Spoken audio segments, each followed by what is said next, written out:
জেনা বেড়ে যাওয়ার অন্যতম কারণ হচ্ছে আমাদের সমাজে বিবাহের ক্ষেত্রে মারাত্মক কিছু ব্যাপার আছে। বড় ভাই এখনো বিয়ে করে নাই, এখনো বোনদেরকে বিয়ে দেওয়া হয় নাই, এখনো ঘরটা বানাচ্ছি, মাত্র একতলা করছি, সে তো এখনো মাত্র চাকরিতে ঢুকছে। এই জন্য প্রত্যেকটা মুরব্বী দায়ী থাকবেন। একটা ছেলে যদি কোনো মতে বিয়ের উপযোগী হয়, কোনো মতে, আমার নবীর কাছে এক ব্যক্তি গিয়ে বলে, ইয়া রাসূলুল্লাহ, আমি ওনাকে শাদী করতে চাই। আমার নবী বলেন, তোমার কাছে কি আছে? বলে, আমার কাছে কিছু নাই। একটা বর্ম আছে? নাই। একটা আন্টি আছে? নাই। কি আছে? বলে, ইয়া রাসূলুল্লাহ, আমি কোরআনুল কারীমের দুই একটা সূরা জানি। ঠিক আছে, ওই নারীকে তুমি সূরাগুলো শিখাই দিও, এটাই তোমার বিয়ের মোহরানা। এখন আপনি তো বিয়েকে যে কঠিন করে ফেলেছেন। ছেলে কি করে, কি খায়, কি গায়, কি আজব গুরুফোয়া, এতে দুনিয়াদার উল্লেখ ফেলে আজ বলে গুরুফোয়া বলে। একটা সমাজে মারাত্মক একটা জিনিস আছে, এটাকে আগে আমরা মনে করতাম ভালো জিনিস, এটা এখন দেখছি যে ভালো জিনিস না। যুবকদেরকে, তরুণদেরকে গুরুফোয়া বলে বলে অনেক কিছু থেকে দূরে রাখা হচ্ছে। ঠিক কিনা কথা ধরে বলেন? সমাজের বিভিন্ন গুরুত্বপূর্ণ বিষয়ে তাদের মতামত নেওয়া হচ্ছে না। গুরুফোয়া না, গুরুফোয়া দিয়ে বোধ কিছু হইতে পারে, ফাইজিনা নাও পারে।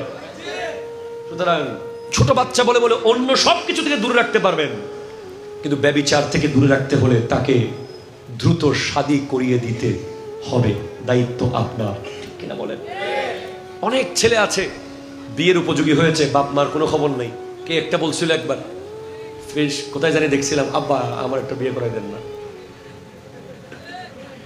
এরকম কি সবাই বলতে পারবে? সবাই বলতে পারে না। সবার তো এরকম বলার মতো ব্যাপার থাকে না। সেজন্য বড় ভাই যারা আছেন, বাবা যদি থাকে তো আলহামদুলিল্লাহ, বাবা না থাকলে বড় ভাই, বড় ভাই না থাকলে চাচা, চাচা না থাকলে খালু, খালু না থাকলে ফুফা, যারাই মুরব্বী আছেন, দায়িত্ব নিতে হবে শাদী করিয়ে দেওয়ার। একটা শাদী যদি আপনি করিয়ে দেন, একটা ছেলে আর একটা মেয়েকে আপনি অনেক বড় জেনা ব্যভিচারের গুনাহ থেকে রক্ষা করলেন। ঠিক কিনা বলেন তো? নেক্সট, অতিরিক্ত মোহর এবং যৌতুক। ঠিক কিনা জোরে কথা বলেন না? আজকে জেনা বেড়ে যাওয়ার অন্যতম কারণ হচ্ছে যুবকরা বিয়ের উপযোগী হয়েছে, বাপ মাও বিয়ে করাতে চাচ্ছে ঠিক, কিন্তু যেই মোহরানা 25 লাখ, 30 লাখ, 40 লাখ, আর মেয়েদের ক্ষেত্রে বিয়ের উপযুক্ত হয়েছে সব ঠিক আছে, বাবা কখন জমিটা বিক্রি করবে, কখন দোকানটা বিক্রি করবে, টাকা এক জায়গায় করবে, ফার্নিচার কিনবে, কমিউনিটি সেন্টারের ভাড়া দেবে, তারপরে আবার চিংড়ি মাছ খাওয়ানোর তৌফিক হইতে হবে। এই করে করে আজকে জেনা ব্যভিচার বেড়ে গেছে।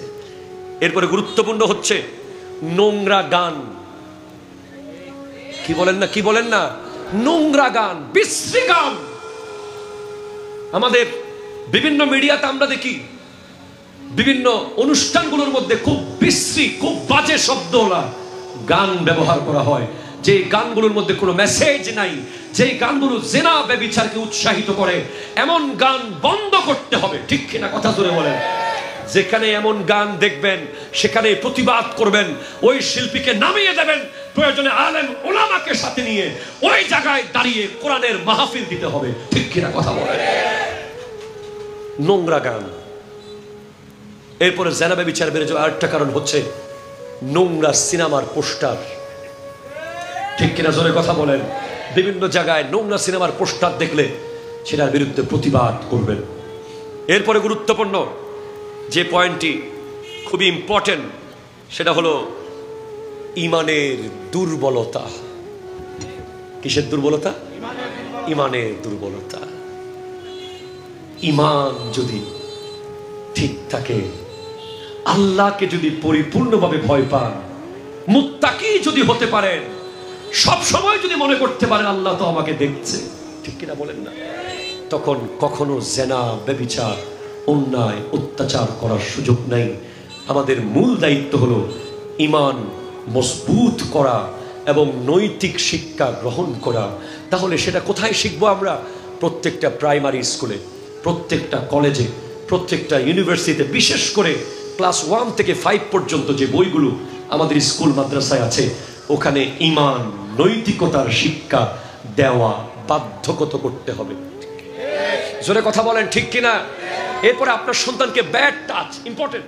আমি শিখিয়ে দিচ্ছি আপনার মেয়েকে, মেয়েরা আছে না, এই ভাই কার কার মেয়ে আছে হাত তোলেন তো? আমার আছে একটা, মারহাবা।